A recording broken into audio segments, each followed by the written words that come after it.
bunch of stuff. Yeah. Here, open my door up. What are we getting for lunch, Marshall? Zia Taqueria, man. Zia Taqueria. One of them local burritos.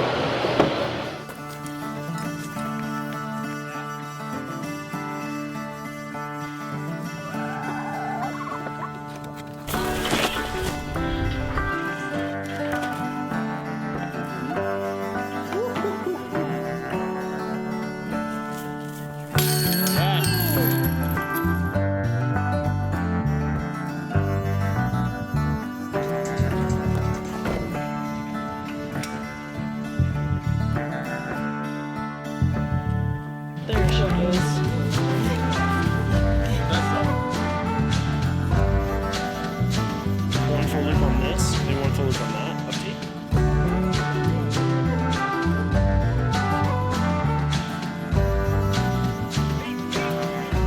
Start from the valley, go up versus walk down 1,000 vert and up 1,000 vert. Sure.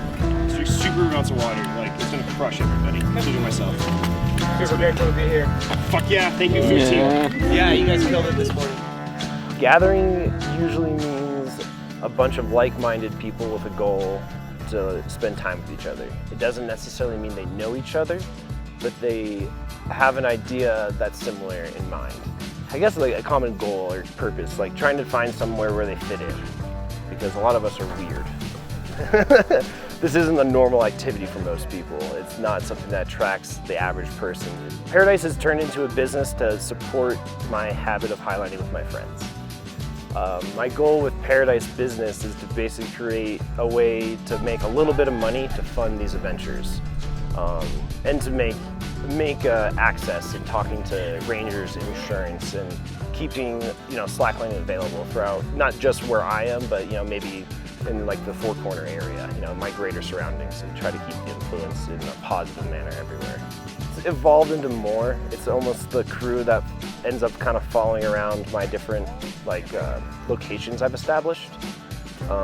Paradise, the actual bowl, like in Southern Colorado, being like the biggest one, like with the most lines. I think we're up to 15 highlines established in there, maybe 16. And just the ease of rigging, the natural rigging, the camping, and the location just makes that like the best spot I've established.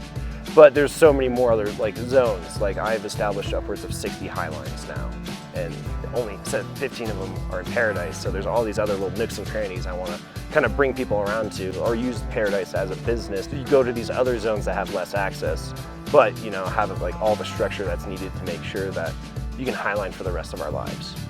I'm in for the longevity. A lot of people are surprised that my longest crossing is 200 meters. Nowhere near these. I love the creativity of rigging and everything. I found this area because of skiing. I ski here all the time. I've skied off right where we've put the anchors all the time. Just always imagine we could just lay it down, pick it up, and we could do it. This project is a trifecta of record attempts: the state record, the US record. Depending on the definition, I'm still not clear on what the definition is, but the Alpine highline distance record. It's not necessarily the highest Alpine line ever done, but it's way up in the Alpine, and it's the longest in the Alpine that I know of. I've just really enjoyed the focus of building a community of friends everywhere, bringing them all together, and attracting them with these big lines that I've been dreaming about for years.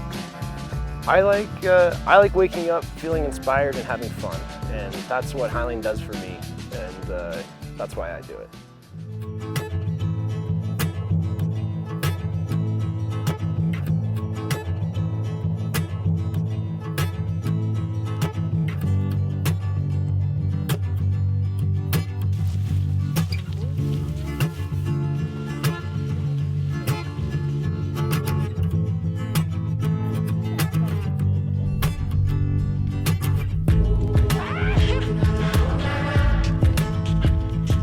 So we are in the San Juan National Forest on Red Mountain Pass, and we are up in US Basin rigging a 1.1 kilometer that sits at around 12,400, so 12,400 feet high. Just having a blast, staying at a sweet cabin, hanging out with friends and community, and yeah, it's just amazing. The community is the biggest part of all of this. Like, we're coming from all corners of the country, New York, Cali, Nevada, New Mexico, Colorado. We're all coming together to have one objective, and that's to have fun, be with each other, and rig a line. So I would say community definitely comes first in my book. And the highline is just an awesome reward for our teamwork together.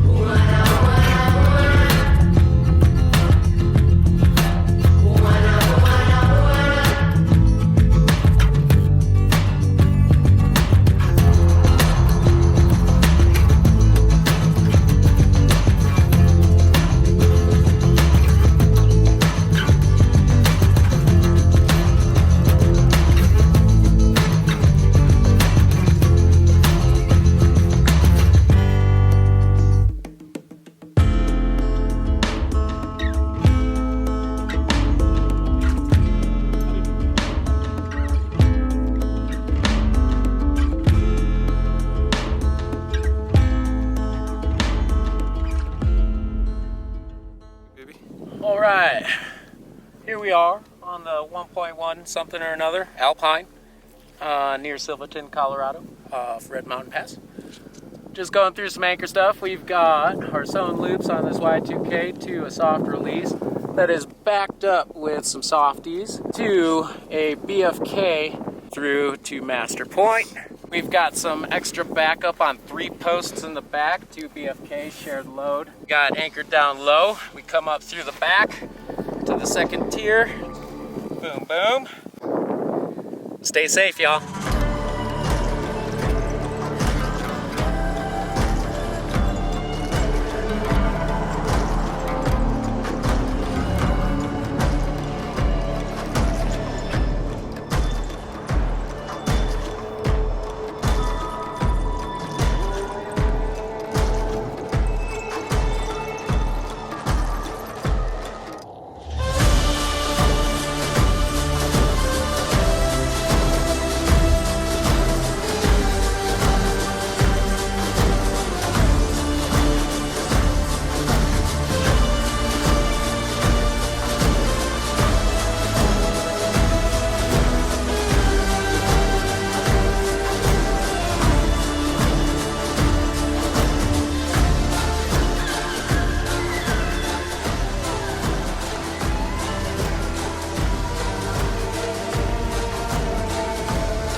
What are the things I tell myself? Yeah, like these negative things. No, like you're not prepared. It's big. The air's thin. You know, we're up high. We're really up high right now. You know, and like yesterday, doing all the rigging, taking 2 steps and being out of breath. You know, like it kind of like makes you wonder how you're gonna feel out there. You know, like if you're gonna take 2 steps and also be out of breath and be like, you know, like thoughts are just thoughts, right? They just keep rushing. They just keep rushing and rushing and rushing and rushing. It's the question which one you actually get, which one you want to listen to.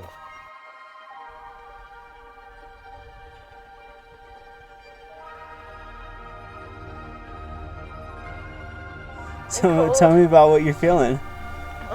Disbelief.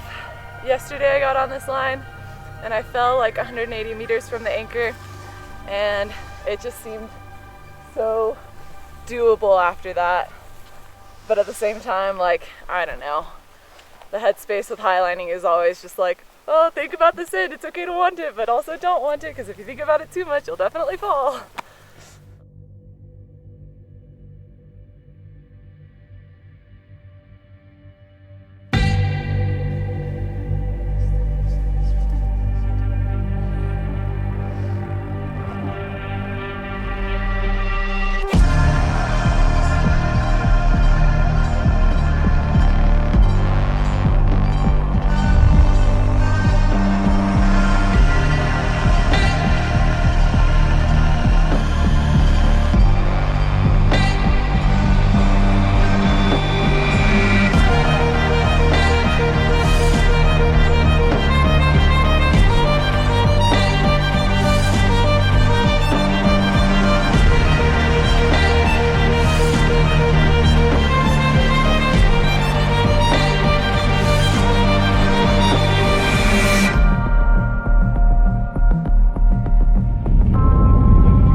dangerous, 100%, than highlining, speed flying. It's essentially proximity flying on a tiny wing, but you still have to be present.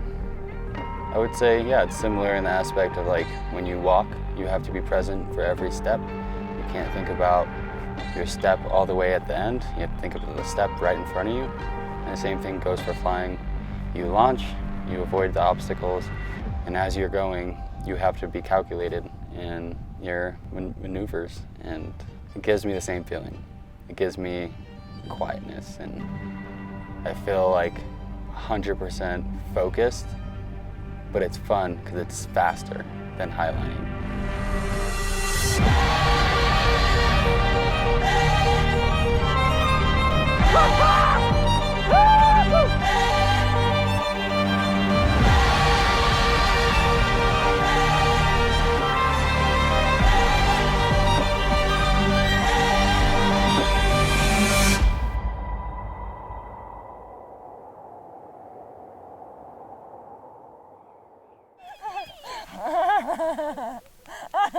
Anna, you were my mantra. You did it! You were my mantra. You were my superpower. Oh my god. Oh my god. Good job. It's a good feeling. Regardless of how tired, how scared, everything else, I just felt really glad to be able to do what I can do. And that's to like lift myself up in the hardest of times. Cause like that shit's not easy, man. I think the hard things are the things that really make us who we are, you know? It's not the easy things. It's not like, oh yeah, I just went out, sent like kilometer, whatever, you know? No big deal. It's like, dude, I went out there, fucking cried, I screamed my friends' names, then I got off and I got all the hugs I've ever wanted. And like, you know, that's what really makes me glow, I think. Type of signal when you want to do a little radio talk show later on. Oh dang, yeah, anytime. Just later on today. Copy. Over and out. See you later. Talkies. Oh man. Okay. Alright. Alrighty. This is Bullfrog. It's somebody else's turn. I passed my spot yesterday because I wanted to finish rigging, and nobody really walked after that, so I took it as a sign that I should get up this morning super early and I should go get on this thing. And so I hiked up here, felt really warm, and got up to the anchors, and everything seemed so clean and good, and the wind was soft, and just wanted to have no expectations as I walked because I've never walked anything close to this big.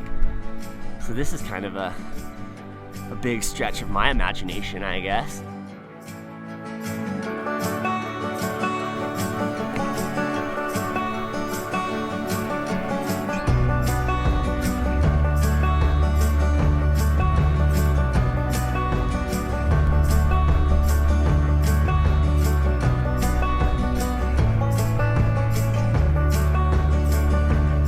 Peanut butter is gonna get onto the 700 meter. Woo. Alright, do it.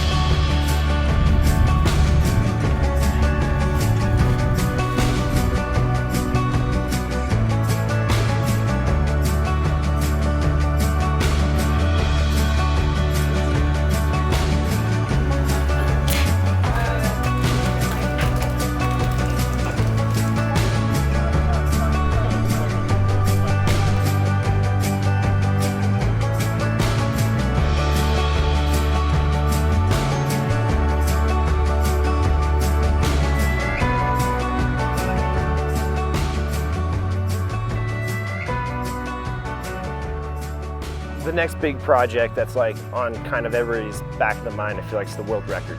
It's always sitting there. And like maybe next year, but it's probably gonna be the year after, because the distances we're talking about for world records is just so ridiculously big.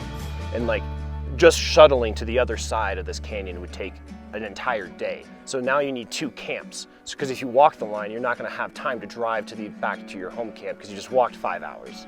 one way. You know, so you have these crazy logistical problems that you have to explain to the rangers, tell them what you're doing, tell them how you're gonna reduce your impact, and like keep everybody safe. I mean, I do want to walk them, but like I don't feel like I have to walk them. It's more of like the problem solving of, because you just have to be creative to get them up. It's not like there's an easy beta, just like, no, you're gonna run into like 50 problems you didn't see coming, and you have to figure out, you know, a way through those to make it happen. And I think it's really fun to be successful in that. And then I just love who's attracted to the big lines too. Those people are super inspiring to be around. So it's nice to just keep them coming back to me. Yeah.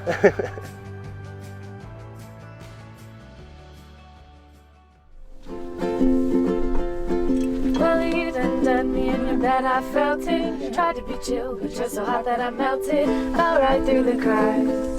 Now I'm trying to get back. Before the cool done run out, I'll be giving it my best.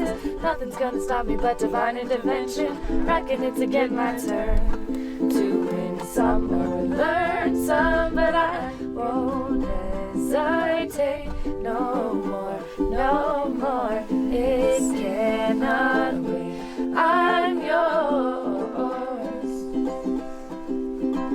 Well, open up your mind and see like me.